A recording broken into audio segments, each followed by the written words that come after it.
नमस्कार विद्यार्थियों। हम विभिन्न पर्यावरणीय समस्याओं के अंतर्गत सबसे पहले आज स्टार्ट करने वाला है बाढ़ के बारे में, और बाढ़ के बाद हम डिस्कस करने वाले हैं सूखे के बारे में।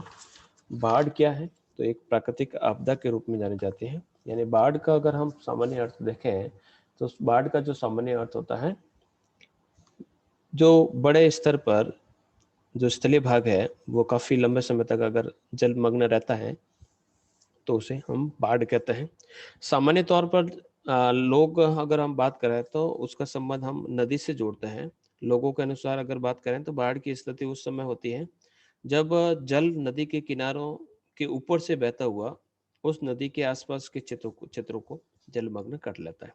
लेकिन वास्तव में बाढ़ प्राकृतिक वातावरण का एक गुण है, तथा जो अपवा बेसिन यानी जो ड्रेनेज बेसिन होता है उसके जलीय चक्र का एक कंपोनेंट के रूप में जाना जाता है। यानी बाढ़ एक प्राकृतिक घटना है जो अति जल वर्षा का परिणाम है।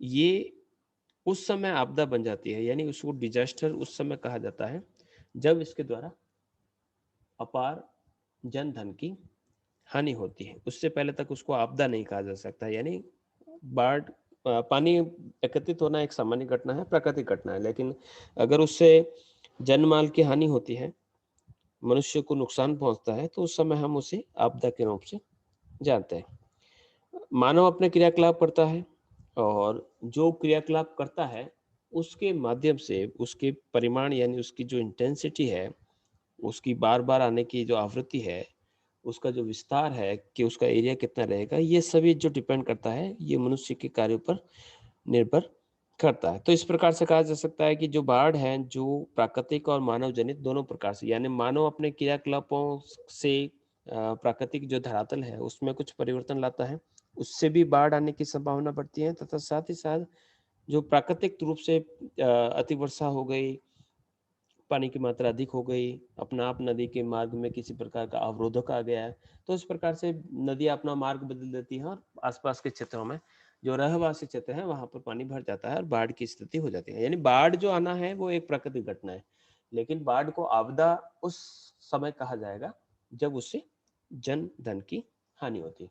अगर पूरे पूरे विश्व की अगर हम बात करें तो यहाँ पर जो रेड रेड डॉट दिखाई दे रहे हैं, तो उस हिसाब से ये पूरे पूरे फ्लड के क्षेत्र हैं जहां पर अभी तक जो फ्लड आ चुकी है, ये बाढ़ आ सकी है। तो लगभग लगभग आप देखें कि पूरा पूरा जो विश्व है वो उस समस्या का जो दंश है वो झेल रहा है।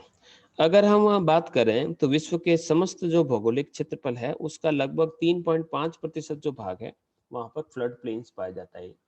फ्लड प्लेन्स मिलता है, यानी वहां पर फ्लड आती है, और फ्लड के अंदर जो डिपॉजिट्स होते हैं वो वहां पर प्लेन्स क्रिएट करते हैं, जो बेसिकली जो एलुवियल फ्लड होता है, यानी जो जलोढ़ होता है मिट्टी के अंदर, मिट्टी के जो अंश जो नदी के पानी के अंदर बह रहे हैं वो कचरा, वो डेब्रिस, जो सेडिमेंट, वो प्लेन क्रिएट करते हैं, जिसे हम जलोढ़ मैदान भी कहते हैं, या फिर नवीन काप मिट्टी के जमाव भी कह सकते हैं, या उसे हम एलुवियल सॉइल के डिपॉजिट्स कह सकते हैं। तो इस प्रकार से विश्व के जितने भी जो 3.5% का जो क्षेत्रफल है वहां पर लगभग विश्व की 16.5% पॉपुलेशन का हैबिटेट है। हैबिटेट होने का अर्थ है कि वहाँ अधिवासित है। अधिवासित क्यों है? क्योंकि ये जो प्लेन्स होते हैं काफी ज्यादा उपजाऊ होते हैं, कृषि के लिए काफी बढ़िया रहते हैं। यही कारण है कि इन फ्लड प्लेन के अंतर्गत विश्व की जो अधिकांश जनसंख्या है वह निवास करती है।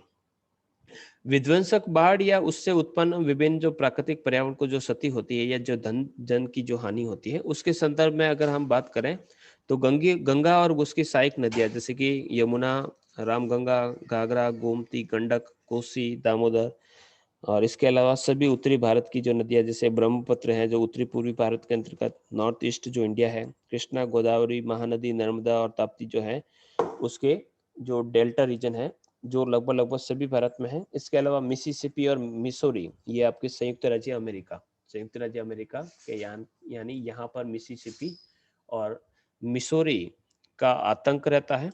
यांगटीसी और येलो, ये दो नदियां हैं जो यहाँ पर नुकसान पहुंचाती है, यानी चाइना के अंतर्गत नुकसान पहुंचाती है। इरावदी जो नदी है म्यांमार के अंतर्गत इरावदी यहाँ पर।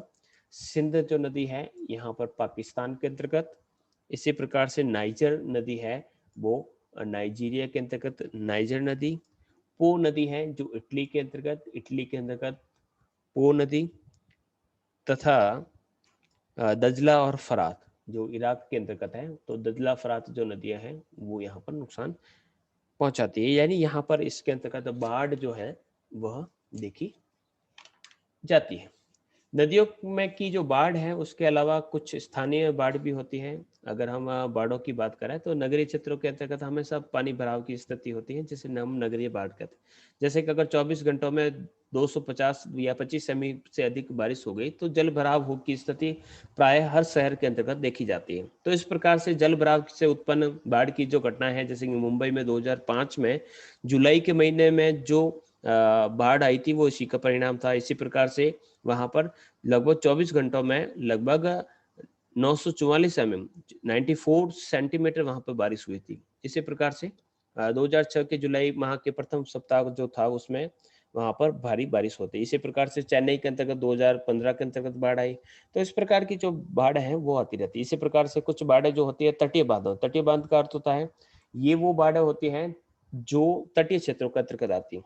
अब वायुमंडलीय जो तूफान आता है, जैसे चक्रवात आ गया है, तो चक्रवात से जो लहरें उत्पन्न होती है, सर्ग लहरें, काफी ऊंचाई तक ये लहरें होते हैं, जैसे कि यहाँ पर लिख रखा है टाइडल फ्लडिंग। तो इस प्रकार के सिचुएशन के अंतर्गत ऊंची ऊंची जो लहरें होती हैं वो तटीय क्षेत्रों के अंतर्गत अपना पानी डालती है। तो इस समय वहां पर बाढ़ की स्थिति है, लेकिन ऐसी स्थितियां लंबे समय तक नहीं रहती है, क्योंकि ये लहरें जो होती हैं वापस पीछे लौट जाती हैं। और लेकिन जन माल की हानि की बात करें तो काफी अधिक होती है। तो इस प्रकार से अगर बाढ़ों की बात करें तो बाढ़ें मुख्य रूप से 4 प्रकार की, एक स्थलीय या फिर नदी द्वारा जो बाढ़ आती है, तो ग्राउंड वाटर जो है वो फ्लडिंग के रूप में occur as a result of water rising up from the underlying rocks and from the water flowing from the abnormal springs, यानी धरातल के ऊपर इस प्रकार की बांध जो पानी इकट्ठा हो जाता है तो उससे ये नहर ये बाढ़ की स्थिति हो जाती है। इसके अलावा तटीय क्षेत्रों के अंतर्गत या स्टॉर्म सर्ज जो फ्लड है, जिसका उदाहरण हमने टाइडल फ्लडिंग के रूप में देखा, ये SURGE है, सर्ज। फिर स्थलीय जल भराव की स्थिति जैसे कि शहरों के अंतर्गत होती है, यानी ऐसे क्षेत्रों के अंतर्गत जहां पर पानी की निकासी सही तरीके से नहीं होती है तो वहां पर इस प्रकार की स्थिति होती है, तो स्थानीय फ्लड के रूप में देखी जाती है। नगरीय बाढ़ को भी हम इस प्रकार से देख सकते हैं कि नगरों के अंतर्गत जो पानी भर जाता है, यानी जो बाढ़ है वो 4 प्रकार की हो सकती है। नदी के द्वारा होने वाली बाढ़, या तटीय क्षेत्रों के अंतर्गत आने वाली बाढ़, या फिर लोकल जो वाटर लॉक्ड जो फ्लड है, यानी पानी काफी लंबे समय तक भरा रह गया, पानी सोख नहीं रहा है, जमीन के द्वारा सोखा नहीं जा रहा है, तो इस प्रकार से वहां पर बाढ़ की स्थिति है। और चौथे नंबर पर है जो नगरीय बाढ़ है, तो प्रॉपर वे से अगर वाटर डिस्चार्ज की जो व्यवस्था है, यानी सीवेज की व्यवस्था या नालों की व्यवस्था न होने के कारण शहरों में अक्सर इस प्रकार की बाढ़ की स्थिति हो जाती है। फिर बात करते हैं कि बाढ़ के क्या कारण है, तो यहाँ पर हम बाढ़ के कारणों को इस चार्ट के माध्यम से समझते हैं, फिर हिंदी में और समझेंगे उसका स्ट्रक्चर। यानी वो स्ट्रक्चर ही ऐसा है जहाँ पर पानी भरा रह जाता है। फिर state of ground antecedent conditions, ये भी ग्राउंड से रिलेटेड है। पानी का जो ड्रेनेज सिस्टम है वो किस प्रकार का है, कैचमेंट का साइज कितना है, कैचमेंट का साइज छोटा है लेकिन वहाँ पर पानी बहुत अधिक आ गया तो पानी भरा रहेगा। अटेम्प्ट ऑफ मैनेजमेंट, वहाँ पर प्रबंधन किस प्रकार से किया जा रहा है, पानी को वापस बाहर निकालने की व्यवस्था है नहीं है, पानी बाहर निकलने की व्यवस्था नहीं है तो वहाँ पर पानी इकट्ठा हो जाएगा। लैंड यूज का पैटर्न किस प्रकार का है कि हम हमारी जो जमीन है उसका किस प्रकार से प्रयोग करते हैं, तो ज्यादातर जो क्षेत्र है वहां पर हमने कंक्रीट के जंगल बना दिए हैं, तो ऐसी स्थिति के अंतर्गत पानी जो है सोख नहीं पाता है, जमीन के ऊपर भरा रह जाता है। कैचमेंट का शेप किस प्रकार का है, मेट्रोलॉजिकल का होता था, बारिश बहुत ज्यादा हो रही है तो ऐसी स्थिति में वहां पर पानी ज्यादा इकट्ठी हो जाएगा।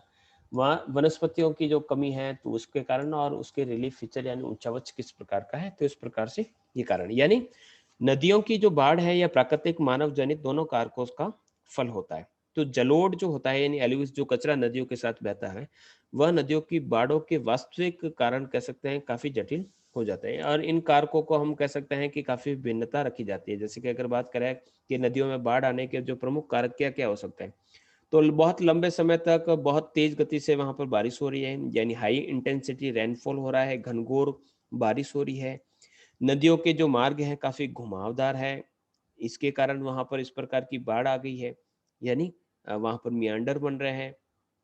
तो ऐसे कई कारण हो सकते हैं। तो इन कारणों को हम इस प्रकार से, मुख्य जो प्रकार है उसको इस प्रकार से बांट सकते हैं कि भारी वर्षा है, यानी लंबे समय तक एक स्थान पर भारी बारिश हो रही है तो वहां पर बाढ़ की स्थिति हो सकती है। तो नदियों का जो ऊपरी भाग, यानी उसका जो जलग्रहण क्षेत्र है, यानी जो कैचमेंट एरिया है, वहां पर बहुत ज्यादा बारिश हो रही है, तो बहुत ज्यादा पानी उस नदी के अंदर पहुंच रहा है।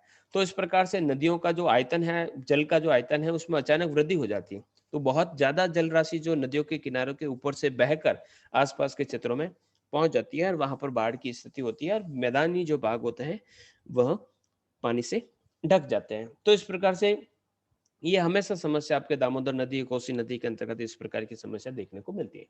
दूसरा जो कारण है वो है आपके अति मूसलाधार वृष्टि का दौर, यानी spell of extremely heavy rainfall की अगर बात करें तो शुष्क जो क्षेत्र है या अर्ध शुष्क क्षेत्र है, वहां पर एकदम अचानक और बिल्कुल पता नहीं होगा कि इतनी ज्यादा बारिश होगी, तो इससे नदियों में अचानक पानी आ जाता है। तो ऐसे क्षेत्रों में सामान्यतः अ, कम बारिश होती है, लेकिन और इसी कारण वहां पर जो उसका ड्रेनेज सिस्टम होता है, यानी पहले नदियों की जो घाटी होती है वो काफी ज्यादा विकसित नहीं होती।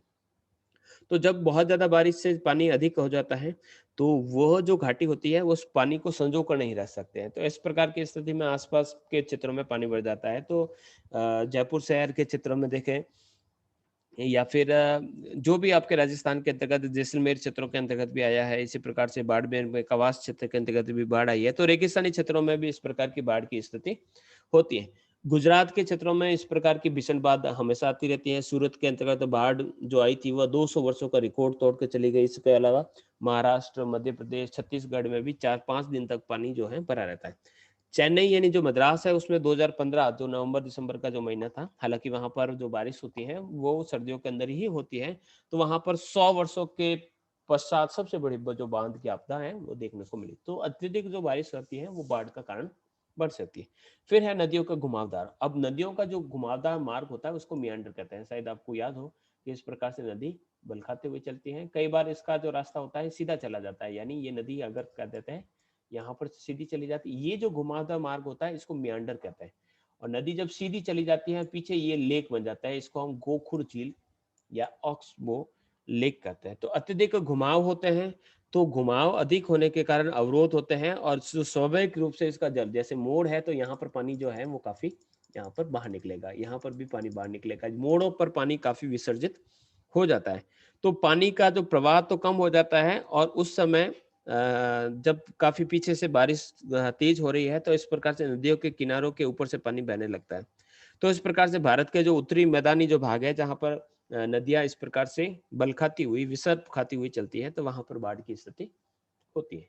नेक्स्ट है बड़े स्तर पर वनों का काटना, यानी नदियों के आसपास के क्षेत्रों में जो जलग्रहण क्षेत्र होते हैं वहां पर वनों की काफी अधिक कटाई कर लेते हैं। कटाई करने का काम वैसे मनुष्य के द्वारा ही किया जाता है। तो वहां पर वनों को काट दिए जाने के कारण उसका जो कैचमेंट एरिया है, वहां की जो सतह है वो काफी खाली हो जाती है और इस कारण जो वर्षा का जो पानी होता है वो भूमि में अत्यधिक स्पंदन या धरातल के ऊपर बहता हुआ काफी अधिक तेज गति से बहता है, यानी धरातलीय वाही जल या जिसे सरफेस रन ऑफ कहा जाता है वो काफी तेज हो जाता है। तो इस प्रकार से छोटी छोटी सी नदियां या नालों के माध्यम से मुख्य नदी तक वो पहुंचने का कार्य करता है। तो इस प्रकार से जैसे ही वो नालियां या छोटी छोटी नदियां मुख्य नदी के अंदर पहुंचेगी तो वहां पर काफी ज्यादा पानी की मात्रा बढ़ जाती है। तो अगर पेड़ पौधे होता तो वो पानी धीरे धीरे धीरे धीरे वहां पर पहुंचता, लेकिन एकदम खाली जगह हो रखी है इसलिए पानी काफी तेज गति से नदी के अंदर पहुंच जाता है और अचानक पानी की वृद्धि होने से वहां पर तेज बाढ़ आती है। इसके अलावा अ, जब काफी तेज गति से इस प्रकार से पानी बहता है तो मृदा अपरदन की दर भी काफी अधिक होती है। इसके कारण नदियों के अंदर सेडिमेंट का लोड यानी अवसाद, यानी जो अपरदन होगा तो अपरदित जो पदार्थ होंगे वो नदियों के अंदर अवसाद को बढ़ा देंगे। तो इस प्रकार से काफी ज्यादा अवसाद यानी उससे वो ओवरलोड हो जाती है और ओवरलोड होती है तो वो अपने जो अवसाद होते हैं उसको कहीं न कहीं पे वो डिपॉजिट करेगी। अब डिपॉजिट करने से उसका जो बेस है वह उसका तल काफी ऊपर उठ जाएगा। जैसे नदी बह रही है और नदी के अंदर का कचरा है, तो कचरा अगर यहाँ पर डिपॉजिट होगा तो उसका जो पानी होगा वो काफी ऊपर से बहेगा। तो ऐसी स्थिति में आसपास के क्षेत्रों में उसकी जो तल है वो काफी ऊपर उठ जाता है। पानी की जल धारण करने की क्षमता कम हो जाती है और पीछे से बारिश होती जा रही है। इस प्रकार से नदी जो है वो का जो पानी है उसकी जो घाटियां हैं वो काफी बढ़ जाती है और किनारों के ऊपर से पानी दूर दूर तक फैल जाता है। तो हिमालय के क्षेत्रों में वनों की अंधाधुंध जो कटाई हुई, उसके माध्यम से गंगा के मैदान से बहने वाला जो जलोढ़ जो नदियां थी, उसकी बाढ़ की आवृत्ति बढ़ गई। यही कारण है कि गंगा, यमुना, रामगंगा, घाघरा, गंडक, कोसी, तीस्ता, ये सारी की सारी जो नदियां हैं वहां पर काफी तबाही मचाती है। फिर है नगरीकरण। अब जैसे-जैसे नगरीकरण बढ़ रहा है तो धरातल पर बहता जो पानी है, वह समीपी नदियों के आस-पास में एकदम बहुत तेज गति से बढ़ रहा है। अब नगरों के विस्तार से धरातलीय सतह को हमने इतना पक्का बना दिया है कि जो वर्षा का जल है वो भूमि के अंदर उसका स्पंदन नहीं होता, यानी सोख नहीं पाता है। तो स्पंदन बिल्कुल तरह से हमने कंक्रीट की जो सतह बनाई है, जो कंक्रीट के जंगल खड़ा कर दिए हैं, तो वहां पर स्पंदन बिल्कुल समाप्त हो गया। अब जब धरातल के अंदर पानी सोख ही नहीं रहा, तो वो पानी इकट्ठा होकर फैलने लगता है। तो धरातली वायु यानी धरातल के ऊपर जो बहने वाला जो पानी है वो काफी अधिक हो जाता है और बरसाती नालों जिसे स्टॉर्म ड्रेन्स कहा जाता है, तो उससे जल का आयतन बढ़ जाता है और जल विसर्जन में काफी ज्यादा वृद्धि हो जाती है। पानी शीघ्रता से नदियों के अंदर पहुंच जाता है, उसके आयतन में वृद्धि कर लेता है और वो नदियों के अंदर बाढ़ की स्थिति लाता है। इसके अलावा जो नगरों के आसपास का जो अपशिष्ट पदार्थ है या जो कचरा है, उसको नदियों के अंदर डाल दिया जाता है। तो नदियों के पास या जितने भी जो शहर बसे हैं, उसका सारा का सारा का जो कचरा होता है, वो वहीं पर डाल दिया जाता है। तो स्वाभाविक जो जल विसर्जन या जो प्रवाह है उसका जो नेचुरली है, उसके मार्ग में बाधा आ जाती है और जो ठोस प्लास्टिक का कचरा है या जो जितना भी जो कचरा है, वह उसके रास्ते को रोकता है और इसके कारण क्या होता है, नगरों के आसपास पानी फैल जाता है। इसके अलावा बाढ़ जल के साथ जितने भी जो अपशिष्ट कचरे हैं, वो मल-मूत्र जो हैं, वो तैरते रहते हैं। बाढ़ का जल काफ़ी पीछे लौटता रहता है, यानी उसका जो फ्लो है, उसकी स्पीड काफ़ी कम हो जाती है। इसके अलावा ये तो है, इसके अलावा त्रुटिपूर्ण जो कृषि प्रणालियाँ हैं, वो भी इस प्रकार के आपदा के रूप में देखा जाता है। यानी हम इस प्रकार की कृषि पद्धतियाँ अपनाते हैं, जो कह सकते हैं कि पानी को रोक नहीं पाते हैं, मेड़बंदी नहीं करते हैं। तो उससे भी हम पानी जो है शीघ्रता से अ, नदियों के अंदर पहुँच जाता है। इसके अलावा जल के प्राकृतिक बहाव में भी अवरोध आ जाता है, यानी जैसे भूकंप आ गया तो नदी के जो मार्ग हैं उसमें अवरोध आ गया या किसी प्रकार से लैंडस्लाइडिंग हुआ तो नदी के अंदर जब वो कचरा गिरा, मलबा गिरा तो उससे नदी का मार्ग रुक गया। तो इसके कारण विशाल जो मलबा है वो नदियों के मार्ग को रोक देता है। और इसके अलावा जो अस्थायी जो इस प्रकार के बाँध बन जाते हैं, पानी रुक जाता है, तो काफ़ी पानी वहाँ पर इकट्ठा होता रहता है और जैसे ही अचानक ये अस्थायी बाँध टूटता है, तो नदी का जो निचला भाग है वहाँ पर फ्लैश फ्लड यानी काफ़ी तेज़ गति से वहाँ पर पानी पहुँच जाता है और धीरे-धीरे इस प्रकार के तो हिमालय के क्षेत्र में इस प्रकार की फ्लश फ्लड की स्थिति देखने को मिलती है। यानी पानी इकट्ठा होता रहता है, जैसे कि हमने कहा कि ये नदी जा रही है और नदी के बीच में यहाँ पर काफ़ी कचरा इकट्ठा हो गया। अब ऐसी स्थिति में पानी यहाँ पर इकट्ठा होता रहा, मात्रा बढ़ती गई, फिर एकदम से ये टूटता है, तो काफ़ी बड़ा पानी का जो मात्रा है, वो यहाँ पर आगे बढ़ती है और वहाँ पर फ्लैश फ्लड के रूप में देखी जाती है। तो इस प्रकार से अब बात करते हैं कि भारत में भारत के अंतर्गत देखिएगा ये आपकी जोन है जैसे कि फ्लड प्रोन जो रीजन है जो ब्लू कलर के अंतर्गत देखे हैं ये फ्लड क्षेत्र है तो आपकी गंगा का ये पूरा का पूरा जो क्षेत्र है ये फ्लड जोन के अंतर्गत है ये आपके ब्रह्मपुत्र का फ्लड जोन है इसके अलावा यहाँ पर आप देखेंगे तो यहाँ पर भी आपको कुछ फ्लड जोन देखने को मिलेंगे ये जल है यहाँ पर भीमा नदी के अंतर्गत बाढ़ आती है यहाँ पर पैनगंगा नदी के अंदर को फ्लड आती है माही नदी या गुजरात का जो क्षेत्र है यहाँ पर भी फ्लड यहाँ ब्यास और सतलज के फ्लड का क्षेत्र है तो ये सारे के सारे फ्लड के क्षेत्र हैं तो भारत के जितने भी जो अधिकांश बाढ़ प्रभावित क्षेत्र हैं वो उत्तरी भारत के अंतर्गत है और मुख्य रूप से उत्तर प्रदेश बिहार असम पश्चिम बंगाल जो है उनके मैदानी भागों में फ्लड जोन देखने को मिलते हैं उत्तर प्रदेश बिहार तथा आंध्र प्रदेश प्रदेश में जो बाढ़ प्रकोप द्वारा जितनी भी जो क्षति होती है उन भारत में जितनी भी जो क्षति होती है उसका लगभग 63% जो होता है वो केवल 3 राज्यों आंध्र प्रदेश उत्तर प्रदेश और बिहार से होता है तो इस प्रकार से काफी क्षति जो होती है इन क्षेत्रों के अंतर्गत देखने को मिलती है फिर इसके अलावा इसके मुख्य जो कारण है कि जितनी भी जो नदियां हैं उसके उद्गम क्षेत्र है उसके आसपास के क्षेत्रों में हमने काफी वन विनाश किया है तो उससे मिट्टी का अपरदन भी हुआ है मिट्टी के अपरदन से यहाँ पर अवसाद यानी सेडिमेंट्स में काफी वृद्धि हुई है नदियों की जो तली है उसके अंदर अवसाद जमा होने के कारण नदियों का जो उभार हुआ है नदी घाटियों में जल धारण की क्षमता कमी हुई है, नगरीकरण को हमने काफ़ी विस्तार किया है, बाढ़ के मैदानों में भी हमने काफ़ी तेज़ गति से मानव बस्तियों को बसाया है, अतिक्रमण किया है, नदियों की जो घाटियाँ हैं उसके आसपास के क्षेत्रों में हमने कह सकते हैं कृषि क्षेत्रों का विकास किया है, तटबंध बनाए हैं, पुल बनाए हैं। तो इस प्रकार से जो मानवीय गतिविधियाँ हमारी जो बढ़ी है, उसके माध्यम से यहाँ पर काफ़ी ज़्यादा फ्लडिंग जो रीजन देखने को मिलते हैं। तो भारत के अगर बाढ़ प्रभावित क्षेत्रों की बात करें तो मुख्य रूप से 3 यहाँ पर क्षेत्र देखने को मिलते हैं। एक तो हो गया गंगा और ब्रह्मपुत्र का मैदान, ये देखिएगा ये पूरा का पूरा वन रीजन है। दूसरा राजस्थान का जो क्षेत्र है, ये पूरा-पूरा राजस्थान के आसपास और का क्षेत्र है। और तीसरा जो है वो प्रायद्वीपीय भारत। तो यहाँ पर ये प्रायद्वीपीय, ये 3 जो प्रमुख क्षेत्र हैं यहाँ पर देखने को मिलती है। पूरे देश की जितनी बाढ़ यानी भारत में जितने भी जो बाढ़ें आती हैं, उस बाढ़ का लगभग 60% जो भाग होता है, वो यहीं पर देखने को मिलता है। तो यहाँ पर यूपी, बिहार, असम सबसे ज़्यादा यहाँ पर बाढ़ देखने को मिलती है। यूपी में गंगा, यमुना, गोमती, रामगंगा, घाघरा, गंडक लगभग हर वर्ष यहाँ पर बाढ़ से तबाही मचाती है। इसके अलावा बिहार का जो उत्तरी भाग है, जो नेपाल से आने वाली नदियों से हमेशा बाढ़ प्रभावित रहता है। तो यहाँ पर बाढ़ जो कह सकते हैं, इसके अलावा जो ब्रह्मपुत्र की जो घाटी है, वहाँ पर भी बाढ़ देखने को मिलती है। तो काफ़ी बड़ा क्षेत्र जो है भारत के अंतर्गत आपको इसके अलावा जो प्रायद्वीपीय भारत है, तो वहाँ पर आंध्र प्रदेश और तमिलनाडु के जो डेल्टाई भाग है, महाराष्ट्र और गुजरात के जो बाढ़ क्षेत्रों के अंदर शामिल किया जाता है। उड़ीसा के अंदर महानदी है, तो हमेशा वो जल भराव यानी वाटर लॉगिंग की जो समस्या है और बाढ़ से हमेशा दुष्प्रभावित रहती है। तो इस प्रकार से इसके अलावा रेगिस्तान के अंतर्गत राजस्थान की बात करें तो अचानक से यहाँ पर कभी बारिश हो जाती है तो अ, यहाँ पर बाढ़ की स्थिति हो जाती है। तो इस प्रकार से भारत में बाढ़ की जो स्थिति है इस प्रकार से। अब बात करते हैं कि बाढ़ का अपर्दन किस प्रकार से तैयारी करें। तो बाढ़ आने के बाद हम उसका प्रबंधन किस प्रकार से करें, तो आपदा के न्यूनीकरण यानी जो रिडक्शन के लिए हम इस प्रकार के कदम कर सकते हैं। सबसे पहले हम बात करते हैं कि हमारी तैयारी किस प्रकार की है, कि बाढ़ के लिए हम तैयार है या नहीं। हमें पता होना चाहिए कि कौन-कौन सी लोलैंड्स है और वहाँ पर किस प्रकार से बाढ़ आ जाए तो हम किस प्रकार से उसको आपदा तो एनडीआरएफ की टीम वगैरह हो या तो सेना की मदद ली जाती है आपदा का निवारण।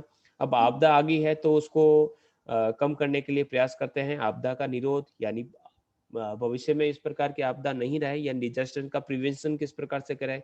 पहले आपदा निवारण की बात करते हैं और डिजास्टर का मिटिगेशन कैसे हो। आपदा निरोध यानी डिजास्टर का प्रिवेंशन क्या हो कि बाढ़ आए नहीं इस प्रकार की स्थिति, तो हम किस प्रकार से वाटर का मैनेजमेंट करते हैं। लेकिन बाढ़ आ भी जाती है तो बचाव कार्य, तो रेस्क्यू ऑपरेशन जो एनडीआरएफ की टीम है, सेना है या स्थानीय स्तर पर जो भी प्रयास किए जा सकते हैं। बाढ़ आने के बाद लोगों को राहत प्रदान करना, राहत प्रदान करने का अर्थ होता है कि उनके घर उजड़ जाते हैं, खाने पीने की सामग्री पहुंचाना, पानी के जो नीचे वाले क्षेत्र हैं उनमें से उनको निकाल कर बाहर लाना, इस प्रकार के कार्य। फिर उसके बाद बाढ़ आने के बाद उसकी रिकवरी के लिए अब जिस प्रकार से उसके मकान टूटे हैं या फिर उन्हें किसी स्थान पर दूसरी जगह पर उसे मकान बनाकर देना या उसको री हैबिलिटेशन का जो वर्क है यानी उसको किसी दूसरे क्षेत्र पर बसाने के लिए इस प्रकार के प्रयास कर सकते हैं। तो ये तो आपदा के प्रबंधन की तैयारी है। ठीक है, तो यहाँ पर तीनों प्रयास है। ड्यूरिंग इम्पैक्ट बाढ़ आने पर क्या प्रयास किया जा सकता है, बिफोर और आफ्टर। अब ड्यूरिंग यानी बाढ़ आ गई तो डिजास्टर घोषित कर दिया जाता है, तो इमरजेंसी रिस्पॉन्स दिया जाता है।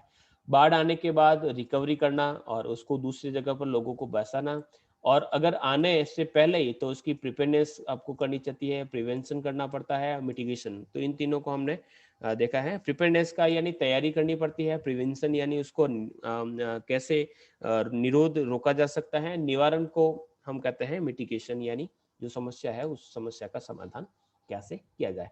अब हम बात करते हैं तो उपाय उपाय का अर्थ सबसे पहले वाही जल को निलंबित। वाही जल का अर्थ होता है कि जो बारिश आती है तो बाढ़ के मूल कारण की अगर बात करें तो धरातल पर बहने वाला जो पानी है उसको रोकना, यानी धरातल पर घनघोर बारिश को रोकना तो मनुष्य के हाथ में नहीं है, लेकिन जो पानी बहुत तेज गति से बहकर नदी के अंदर मिल रहा है तो हम उसको रोक सकते हैं, उसमें विलंब कर सकते हैं, यानी उसमें हम टाइम लगा सकते हैं। तो टाइम लगाने के लिए हम क्या कर सकते हैं कि जो नदी के उद्गम क्षेत्र हैं वहां पर आसपास के क्षेत्रों में हम वन लगाकर वर्षा के जल को नदियों तक पहुंचने में थोड़ा टाइम लगा सकते हैं। फिर उसके बाद वनों के कारण क्या होगा कि जो वर्षा का जो जल होगा वह अंतःस्पदन यानी इनफिल्ट्रेशन होगा, वो ज़्यादा से ज़्यादा सोखने का काम करेगा, इसलिए पानी बहकर ना जाकर ज़मीन के अंदर चला जाएगा। वनों के कारण मृदा का अपरदन नहीं होगा, मृदा अपरदित नहीं होगी, तो वो सेडिमेंट्स के रूप में आगे नहीं जाएगी। नदियों में अवसाद नहीं बढ़ेगा, सेडिमेंट का लोड कम हो जाएगा। तो हम इस प्रकार से वन लगा सकते हैं। इसके अलावा नदियों में अवसाद का भार कम जब होगा, तो नदियों की जो तली होगी, उसमें कम भराव होने के कारण नदी की जो घाटियाँ हैं, वह जल धारण की क्षमता कम नहीं हो पाएगी। इस प्रकार से ही ऐसे प्रयास कर सकते हैं। तो वही जल को हम थोड़ा डिले करके, यानी धरातल पर जो बहने वाला पानी है उसको नदियों में जाने से पहले ही हम थोड़ा-सा उसको रोकें, उसे थोड़ा-सा धीमा करें। फिर है जल विसर्जन में शीघ्रता करना। तो जितनी भी जो विसर्जित नदियाँ हैं, जो मिएंडर बनती है, घूम-घुमा कर चलती हैं, उसमें मोड़, बेंड्स पाए जाते हैं। तो उसमें बेंड को कम करें, यानी नदी जो है इस प्रकार से मिएंडर के रूप में चलती है। तो इसमें बाधा उपस्थित है, यानी काफ़ी तेज गति से कह सकते हैं कि पानी आगे नहीं जाता। तो जहाँ कहीं पर भी नदियों का मार्ग काफ़ी घुमावदार होता है, वहाँ नदियों के मार्ग को सीधा करना चाहिए, ताकि बाढ़ के समय जो जल है वो बिना किसी प्रॉब्लम के सीधा डिस्चार्ज हो जाए, यानी आगे चला जाए। तो नियंत्रण के उपाय में हम 2 कठिनाई हमारे सामने आ सकती है कि इस मार्ग को हम सीधा करना चाहें तो हमें बहुत ज़्यादा धन की आवश्यकता होगी, और विकासशील जितने भी जो जो देश है या जो गरीब देश है, इस कार्यों को करना उसके लिए फाइनेंशियली थोड़ा-सा काफ़ी कठिन होगा। फिर उसके बाद मिएंडरिंग, यानी जो विसर्पण है, उसके द्वारा विसर्प जलोढ़ जो नदियों का जो बनना है, वो एक प्राकृतिक घटना है। यदि किसी नदी के किसी स्थान पर विसर्प को काट कर हम सीधा कर दिया जाए, तो वो कहीं और जगह विसर्प बनाएगी। तो इस प्रकार की कई समस्या रहती हैं, लेकिन इस प्रकार से प्रयास किए जा सकते हैं। तीसरा है नदियों के जल के आयतन को कम करना। अब आयतन के कम करने का अर्थ होता है कि नदी के जल के मार्ग में भंडारण के लिए कई छोटे-छोटे से हम बांध बना सकते हैं। तो बाढ़ के समय जो अतिरिक्त जो पानी होता है, उस पानी को हम वहाँ पर रोक सकते हैं। तो उससे क्या होगा कि जैसे ही हम पानी कुछ मात्रा को रास्ते में रोक देंगे, तो नदी के अंदर जो पानी है उसका आयतन कम हो जाएगा। और जो पानी हमने रोका है उसका प्रयोग हम सिंचाई के लिए कर सकते हैं, उसके बड़े-बड़े बाँध बनाए जा सकते हैं, उससे जल विद्युत का उत्पादन कर सकते हैं। तो इस प्रकार से हम नदियों के जल के आयतन को कम कर सकते हैं। इसके अलावा ऐसे ही आपके संयुक्त राज्य अमेरिका में टेनेसी घाटी परियोजना का है, वो सफल रही है। विश्व के कई देशों में इस प्रकार के अफवाह चित्र के प्रबंधन के लिए जितनी भी जो बहुउद्देशीय नदी जो घाटी परियोजना बनाई जाती है, वो उसके लिए कह सकते हैं कि एक आदर्श के रूप में जाना जाता है। यही कारण है कि टेनेसी जो घाटी परियोजना जो यूएसए की है, उसके आधार पर भारत में डीवीसी एक योजना बनाई गई, दामोदर घाटी जो निगम है, दामोदर वैली कारपोरेशन, उसका जो कार्य है वो बाढ़ का नियंत्रण और जितने भी जो अन्य उद्देश्य है वो उसके लिए जल के आयतन को कम। फिर है बाढ़ दिक् परिवर्तन प्रणाली की व्यवस्था। अब बाढ़ यानी फ्लड डाइवर्जन सिस्टम। अब इसके कारण क्या हो सकता है कि बाढ़ के समय जो अतिरिक्त पानी होता है उसको छोटे जो नीचे जो भूमि है, जो गड्ढों वाली भूमि है या गड्ढे हैं, तो उनसे कृत्रिम ढंग से हम नालियाँ या चैनल्स बनाकर उसको मोड़ दें, ताकि नदियों में जो बाढ़ का जो पानी है उसका आयतन बाढ़ स्तर के शिखर तक या फ्लड के क्रेस्ट तक ना पहुंचे, और बाढ़ की जो मैग्नीट्यूड है, उसका जो परिमाण है उसमें कमी लाई जा सकती है। उदाहरण के लिए जैसे कि राजस्थान के अंतर्गत जब बाढ़ आई, तो राजस्थान में प्रविष्ट होने से पहले घग्गर नदी पर जो निर्मित जो घग्गर दिक्परिवर्तन योजना, यानी उसमें से घग्गर नदी के अंतर्गत जो अतिरिक्त पानी होता है उसको दोहरों के बीच में रोक दिया जाता है, ताकि नदी की जो बाढ़ है उसको एक सीमा तक बांधा जा सकता है। तो इस प्रकार की व्यवस्था की जा सकती है। इसके अलावा बाढ़ के प्रकोपों को कम करना, तो नदियों के किनारे पर हम